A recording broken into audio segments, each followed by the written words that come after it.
Hello, my name is Bella and welcome back to the 100 Acre Wool Knitting Podcast. As always, I'm coming to you from Los Angeles, California, and this is a podcast that primarily focuses on knitting, but sometimes I also talk about sewing, quilting, or other fiber arts. Today, I actually have quite a few things to share with you. We have quite a bit to go over today, and that includes a lot of knitting, but also some quilting. So I'm very excited about today's episode and all of the things that I have to share with you. So I hope you have a nice warm beverage to drink and knitting or another project that you're working on as well. And I always like to say this at the beginning of podcasts for those who are new around here. You can also find me elsewhere on the internet at Instagram and also on Ravelry. And I'm 100 Acre Wool at 100 Acre Wool on both of those places as well. So you can see all of my project details, the projects I'm going to talk about today. All those details are on Ravelry, and then just more project photos and updates I always post on Instagram. And as well, links to everything that I talk about today will be in the description below this video. So whether you're curious about yarn or patterns or designers or anything that I discuss, all of that will be down below. So without further ado, let's get started. I guess we will talk about the huge elephant in the room. Need some tea first. I have a finished object. I have finished an object. It is what I'm wearing right now, and if you are a returning viewer here, you may have seen this project in the works. I've only been working on it for more than a year. It's been on the needles for more than a year. This is the Yell Cardigan by Marie Wallin, and it's finally finished. I kind of can't believe it because, like I said, it's been on the needles for more than a year. I had gotten quite a bit of it done like almost a year ago, and then it was on hold for a really long time. It just went in the whips pile and I didn't really touch it for quite a while. But then, it being spring and I wanted to be able to wear this since I am in California and it's going to be too hot for this in the summer. I really wanted to finish it while I could still be wearing it and didn't want it to languish because I absolutely love this design and I'm just so happy that it's finally finished. So I will stand up so hopefully you can see more of the details.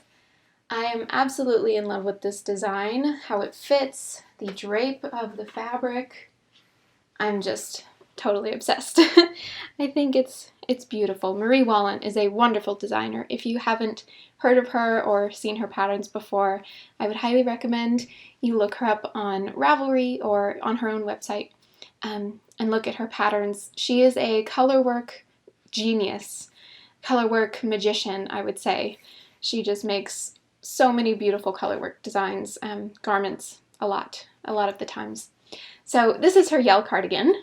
This was from her Shetland book, I believe. So that kind of ties into the yarn that was used for this design. I made a lot of modifications to this design. It doesn't really look like it, since I did use the chart for the colorwork itself. I didn't change the chart at all, but as far as the construction and measurements and stitch counts and things, I changed a lot. But first, the yarn. So the yarn, I did use the called for yarn. I used the called for yarn and also another yarn. So I used Jamieson's of Shetland. I think it's their Spindrift base, which is a 2-ply Shetland wool, 100% wool, and it's, I believe, a woolen spun yarn, so it's very lofty and airy and fuzzy, and I really love that, very rustic. And then I also used some colors from Jamieson and Smith, which is another Shetland wool, also 2-ply. I would really say they're quite interchangeable. Jamieson's of Shetland has a lot more color choices, so there is that. But as far as how the yarn feels and looks and like the thickness of the yarn, I would say they're very interchangeable when you actually have them in person. But yeah, so I knit with both of those, just deciding on the colors. I did, oh my gosh, last year when I was picking all the colors for this, that was my first modification, I guess we will say. I used all entirely different colors from the original. So it doesn't really show up here. These colors up here are different from the original. It kind of looks the same as the original, but they are a different color. But it really gets to be clear down here towards the bottom. So this color work, this is all different colors. And I won't waste your time listing out all the color names. You can find that in my Ravelry page on this project. If you do not have access to Ravelry, just put a comment down below if you would like to know the colorways or any of the modifications. I will be happy to write that out for you if Ravelry is not accessible to you. But yeah, so that was the yarn. Love the yarn. It is a bit scratchy. If you're sensitive to wool, it is a little bit scratchy. It is a rustic wool, so non-superwash, and it still has all the fibery bits. But I really love the yarn. I'm not super sensitive to it, and it's very nice and warm, and it drapes very beautifully. So I love it. Let's see what else. The modifications. So I made the smallest size. So I think that's the small medium is the smallest size in the pattern. But I ended up actually making it narrower, so it's not quite as wide as the original design. I think I took about 2 or 3 inches off from the width. And then I also made it a bit shorter overall, and I made the armhole shorter. And I also made the sleeves a different kind of way that you do them. I didn't add any decreases, so they're kind of, I guess you would call that boot cut. If we were talking about pants, they would be boot cut. So it's just the same thickness or the same width all the way. So at the bottom here, you see it's not straight to my, it's not like straight to my cuffs. So I wanted that little bell, or what do you call it? Boot cut. I wanted those boot cut sleeves just to give more room, and I like the airiness and the style of that. And so another modification was that I worked the sleeves bottom up instead of top down. So this was a steeked cardigan, which I will get into the steeking portion of this in a second. But so the body was worked in the round, and then you cut it open at the end. And then after that, the arms were also steeked. So right in the armhole here, that was also cut open and steeked. And then you would pick up stitches for the arm and work down. But I didn't want to do that because the body was worked bottom up, and I just wanted the stitches to match the arms and the body. So I knit the sleeves by themselves, bottom up, and then I just did a Kitchener stitch up here. So I just used the darker gray color. I think this colorway is called Heron. I believe so. Jameson Smith colorway. And I just did a Kitchener stitch right up here with those to bring it together. Picked up stitches along this edge, just one row just to pick up stitches along the steek edge, and then I just Kitchenered it to the live stitches from the arm. And I think that worked pretty well. I think there may be a little bit more gray showing right there, but I'm fine with it. I think it looks good. So yes, anyways, a lot of modifications were done. Again, I will have them all typed out and in detail in my Ravelry page as well, if you would like to kind of mimic how this one looks. And I just love, let me see if I can show you. It's kind of a high in the front, low in the back design. Maybe. So the kind of scariest part for me with this pattern was the steeking. I've only done steeking once before this pattern, but it was not color work. It was all one yarn, one color, and I was really scared with this one since it had taken me so long, and this is a fingering weight sweater, so there was just a lot more work put into this one. And it's also color work, so I was worried about colors unraveling and unraveling and whatnot. So yeah, that was kind of a little scary process for me. So like I said, there are steeks in the arms, so both armholes were steeked, and then also down the side here. So these portions here were picked up after the fact, after steeking. Before, how it was this was like all one piece. maybe you can tell. So yes, the steeking was kind of scary, but I just followed what Marie Wallin said to do in the pattern. So you add in steek stitches while you're knitting. So basically you have the main portion of the color work, all of the main motifs, and then you would add 5 stitches in the center where your beginning of round is. You would add 5 stitches, and those would be your steek stitches. So they're not going to show in the end, they're just to kind of anchor the colors so that when you do cut them, there is a buffer of a few stitches before you actually get to the main fabric that's going to be shown. So you have those 5 stitches, and then you would cut up the center. And since there are those couple stitches that wouldn't be shown, the color work, the yarns are secure in those stitches, and then those are folded to the wrong side, which I will show you. Those stitches are folded to the wrong side, and then you pick up stitches. If you're going to make a edging or anything like that, you would pick up stitches on the edge of the actual motif, like I did here. So on the wrong side, maybe you can see, you can kind of see here, this is one of my steek stitches, and then there's one right next to it. I think I accidentally did 6 steek stitches, but anyways, it doesn't really matter.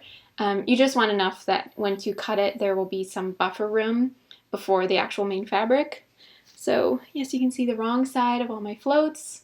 That was another thing. I try to make sure to catch my floats at the most every 4 stitches. So you can see here in this motif, there are a few places, a few rows where there are more than 4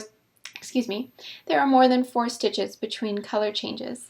So in those instances, I would wrap my floats, and so that they don't, there are not too many long floats on the wrong side. So when I go like this, I'm not catching anything. It won't catch on anything like jewelry or what have you, buttons. Yes, anyways, that was a little color work tip there. Which, by the way, I am going to be making a more in-depth color work tutorial on how I do my color work. I felt like it would be too much for this video. I was going to add in like a little snippet of me doing this, like showing you how I do my color work, but I'm just going to make a separate video for that. It'll be too much. So back to the steeking.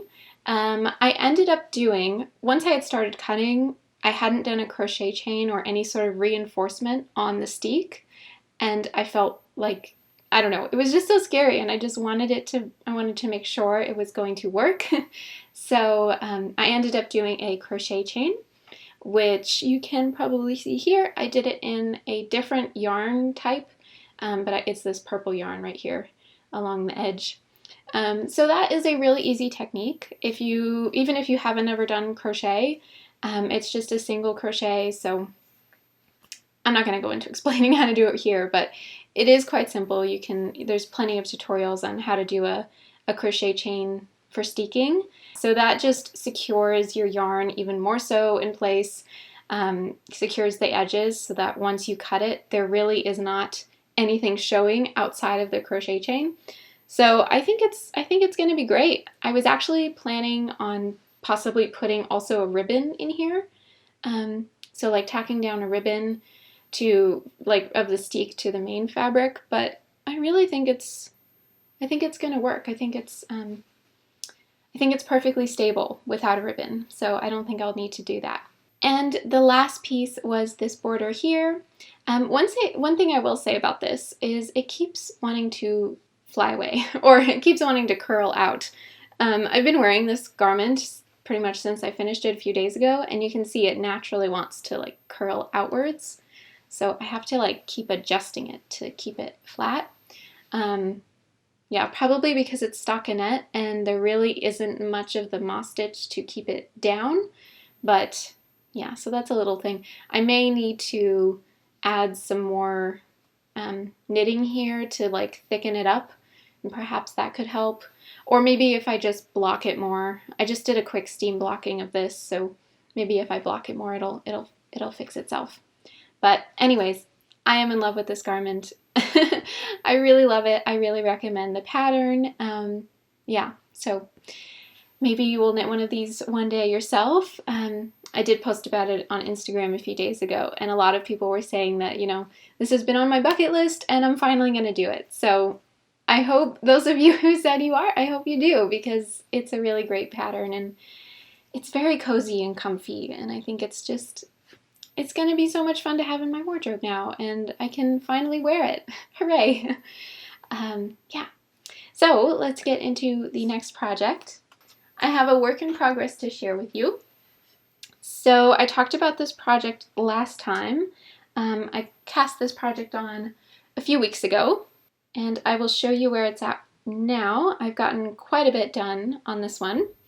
So this is the Swirl Slipover by Twin Knits. This is a pattern that I spotted on Instagram. They were calling for a test knit, and I just hopped on it, and oh, I am in love with this pattern. I think it's so beautiful. So I'm having a lot of fun with this one. It's working up extremely quickly because you use quite thick yarn for this pattern.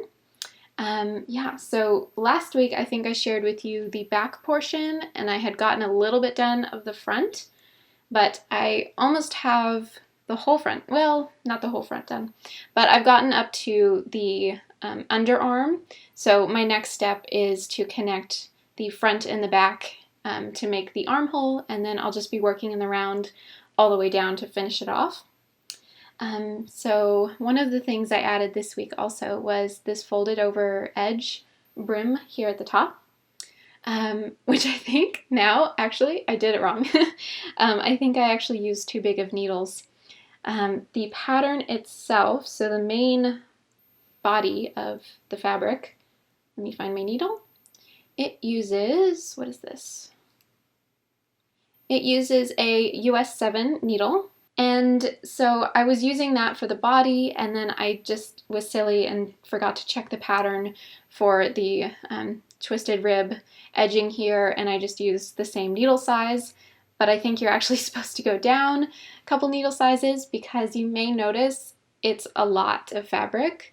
And when I was trying this on, I was trying it on a few days ago, and it seems to be not laying flatly or flat. I think just because there's too much fabric there, since it is quite a bulky yarn, and yeah, I think I was just using too big of needles. So yeah, I might have to redo that piece. We'll see how it looks at the end. I don't want to rip it back yet, but we'll see. There's also going to be some edging, the same twisted rib edging on the armholes, so on either side here. There's going to be the twisted rib as well. Yeah, and it's just so squidgy and airy and light. I'm just having so much fun with this pattern. Gorgeous cables. It's really intuitive. If you can read charts, right now the pattern is only charted. So if you can read charts, I think it is really intuitive and easy to follow. There's no complicated construction. It's top down, so it's easy to try on as you go, as you can see, working top down. And the yarn that I'm using is a mixture of two yarns. It's not the original called for yarn. The original called for yarn, I believe, is Drops. So it's Drops Lima and Drops Kid Silk held together. And instead, what I'm using is Nutiden and my own naturally dyed Surrey alpaca. So I'm using Surrey instead of mohair, and I'm using Nutiden held double as like the Aran weight in the design.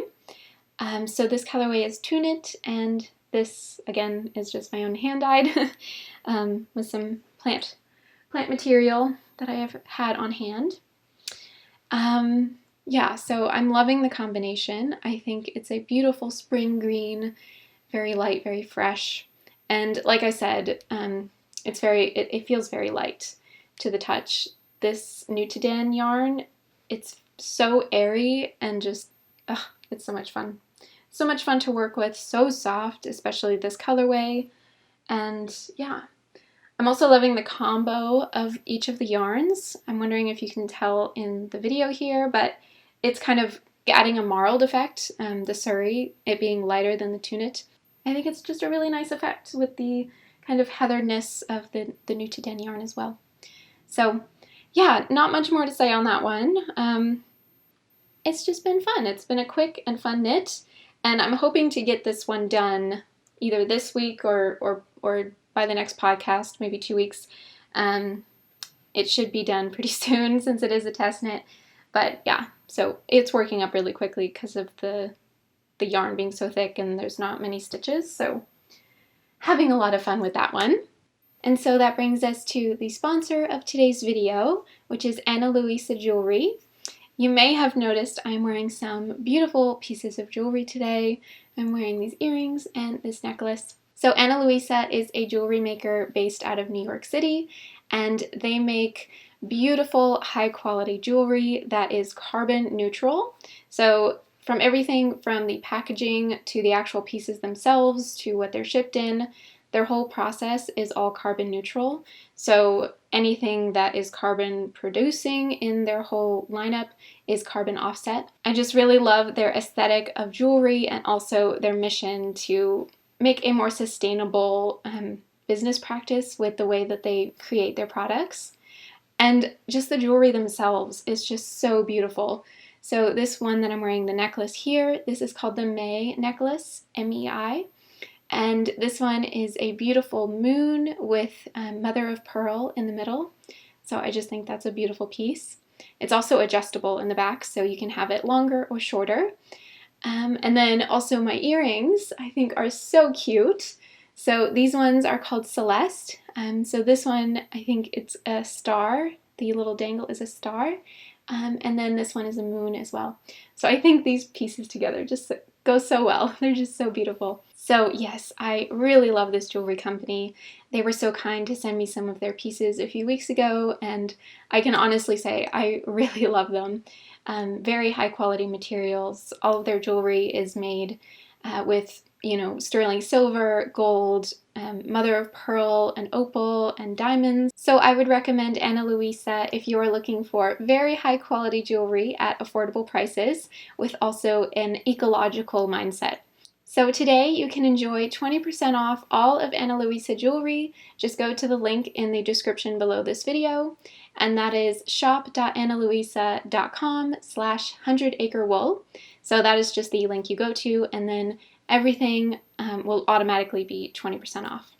So I hope you enjoy that. I hope you can find some gifts for others or gifts for yourself. Yes, lovely jewelry. And next I have another knitting work in progress to share with you. So this is another new cast on that I cast on this week. I was really looking for a just normal, plain stockinette, easy breezy, in the round, just kind of mindless TV knitting sort of a project that was small and easy to carry and easy to travel with. So I cast on a vanilla pair of socks. They are vanilla, but I am doing a little something different. So this yarn was actually purchased a few years ago. In 2019, before the whole pandemic started, I had gone to Stitches SoCal with my partner. That was actually my first ever knitting event of any kind, yarn event. That was so much fun. But so my partner came with me, and he is not really a knitter. I have taught him how to knit, and he has been working on his own, it's a garter stitch scarf that he's working on. So that's really beautiful. But he's not really a knitter. But he was still sucked in by the beautiful hand-dyed yarns, and he ended up picking a few skeins up for himself at the yarn festival.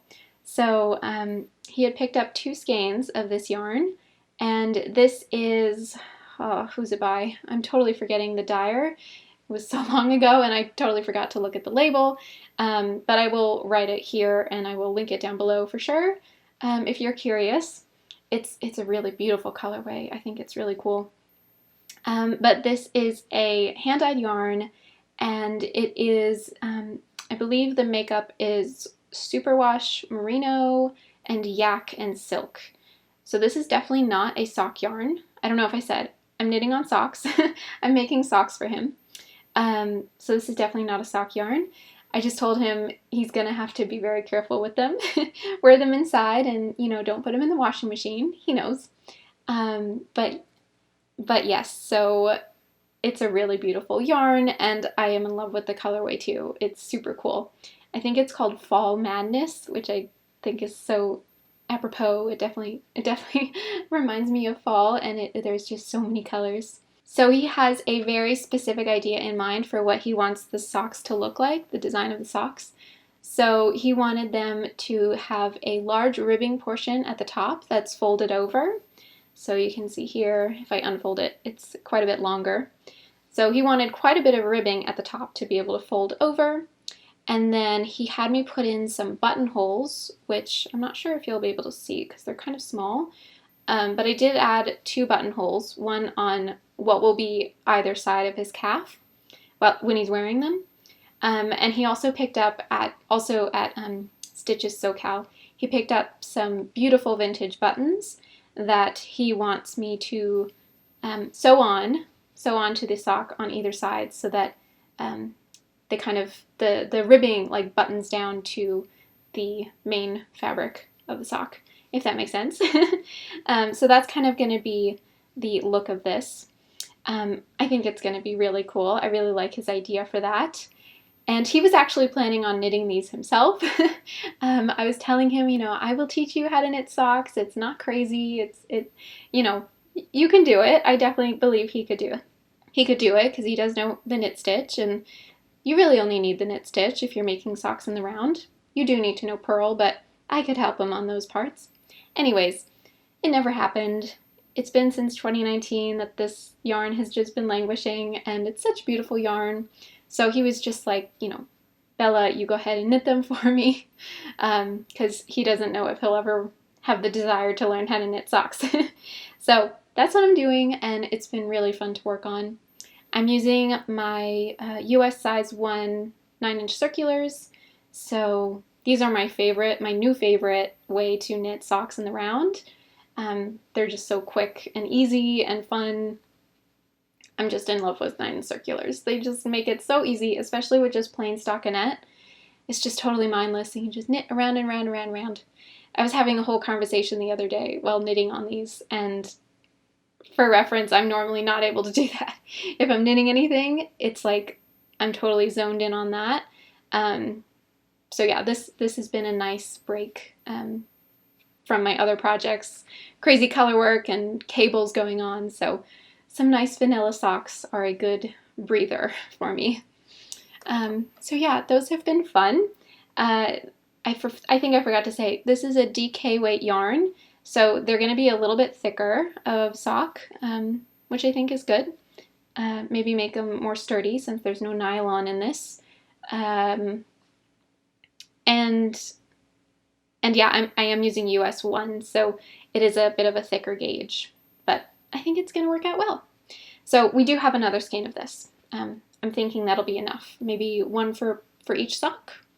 There may be extras, but we'll see. So that's been really fun to work on.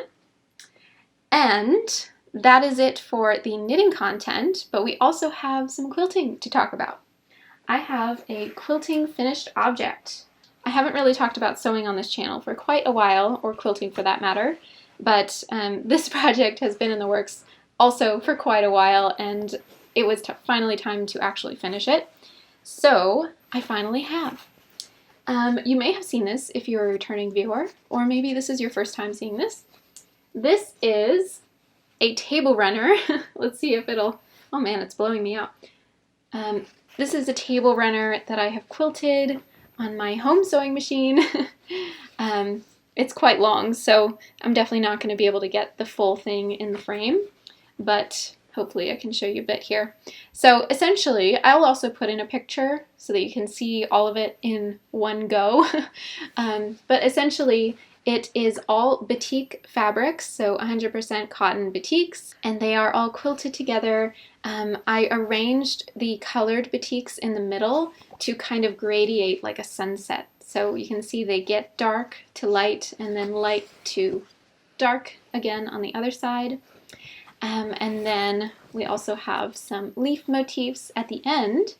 And the reason that I put in these leaf motifs, one was that this pattern, or this quilt design, was actually a pattern from a book. I don't have the book right here with me, so I can't show it to you, but it's basically just a table runner's quilting book.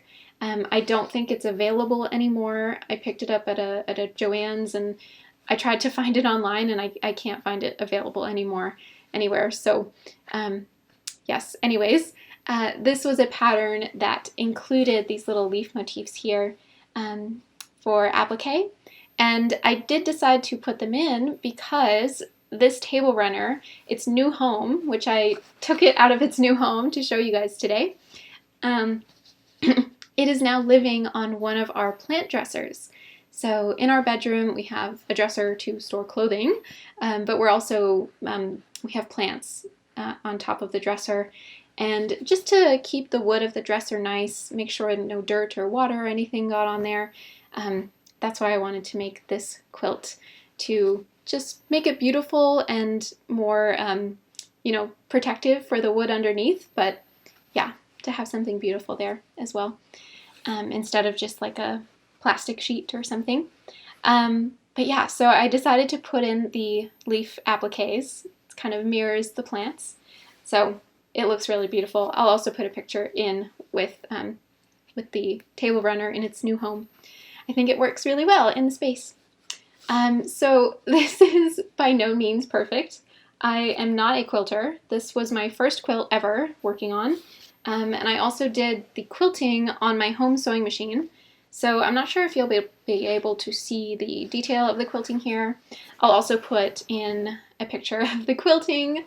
But yeah, it was a bit of a challenge wrangling this thing in my home sewing machine. I have my sewing machine behind me. This is my main table for getting stuff done, doing the creativity things. But yeah, so it was a bit of a wrangle to get this thing in and around and through my sewing machine. I also have this Sew Steady table, so that definitely helps with giving you more surface area to quilt, more of a flat, steady, so steady, more of a flat surface that you can move your quilt around on to, you know, have it move smoothly so you can get smoother lines. Yeah, I was thinking of sending it out to a long armor, but it's a small project, and I just thought I would do it myself and practice and see how it would go, since it's not a full-size quilt. But yeah, I think it turned out pretty well. So what I ended up doing was kind of a square or stone kind of a look on the more cream section, and then I did like swirls, swirly swirls in the colored batiks. And the swirly swirls were so much fun. You just get in the rhythm. It's so meditative. You just get in the rhythm of moving the quilt around, and it's really nice. I had a lot of fun with this one. And then also, so those are not, my quilting was not perfect. There's some spaces where the lines run into each other and like some hard edges that shouldn't be there, but whatever, I had fun. It's cool. But yeah, another piece that is not perfect by any means is the applique, but I did my best. So I did do the applique edge stitching. So I used, I don't know what the stitch is called, maybe it's like a version of a zigzag stitch, but just really, really close together. And I just did that around the entire edge of all the leaves and the stem in the middle. I'm just so happy that this is finally done, and it's in its new home. I will be putting it back in its new home after we're done here. Yeah, so that is a finished quilt, finally. I finally finished my first quilt. So now let's get into some acquisitions. Recently, Nutiden did another update. They did their March update. And if you are not aware of what Nutiden is, they are a yarn company based in Sweden, and they make unspun yarn, very similar to Plötulopi. So very airy and very light. This is the same type of yarn as I'm using for my Swirl Slipover. But that was a different collection, different colorway, and this is the March collection now. So I did some damage again. Oops. Just beautiful colorways. I couldn't say no. I have had new designs in my head planned, and it just so happened that all of the colorways that they came out with, or almost all of them, I didn't get one of the colorways that they came out with for March, but for almost all of the colorways, I had a project in mind that I wanted this specific color, and then they just happened to come up with it for March. So I picked them up. What can you say? So I will go over the colorways here of what I did purchase. The first one is Hufta.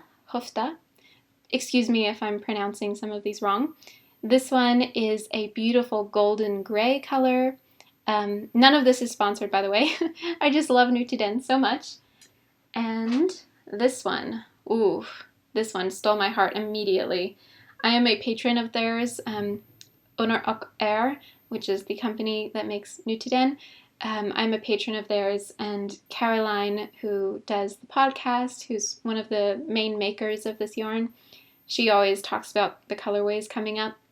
And once she showed this one, my breath was taken away. It was like, so beautiful. So this is a gorgeous rust color. I am so into this rust, kind of like a fiery orange as well. So yes, this colorway definitely has my heart. This one is called Haden, I think that's how you say it. And that means hearth in Swedish. So it's kind of like the hearth of the home. So it's a nice, warm, fiery color. I love this so much. I don't think it's a spring color, at least for me.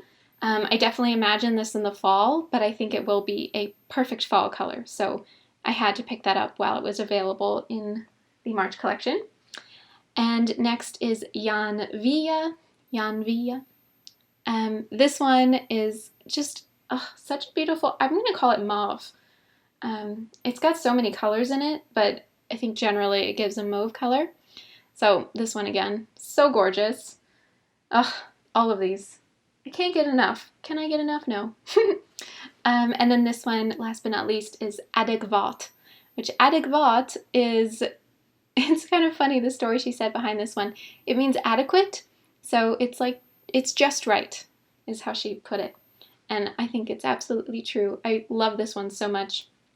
This one is made of entirely fine wool, so it is a natural black. It's not entirely black. There are some white fibers throughout this as well, but I just thought this was so beautiful. And can you see how big this one is? This one is especially airy and light and fluffy. It's so much fun. I love how airy and fluffy these are. They're like pillows.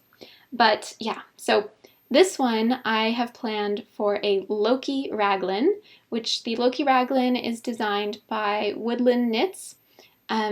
She put that pattern out. She released that pattern a couple of weeks ago now. But when I saw that one, I was like, that is the perfect cozy jumper. I really need to make one of those. And I wanted it in a dark, natural green, or sorry, not green, a natural kind of gray black. So once this one came out, I was like, okay, that's perfect. That's exactly the color. So a beautiful colorway, and also great just to have on hand. Everyone needs a natural black on hand, I think. This one I don't have an exact plan for yet, actually. I was planning on maybe making a Sonore by Jennifer Steingass, which doesn't call for Nutiden, but I think it would just be beautiful anyways. But I'm not quite sure I'll do that one yet, but we'll see.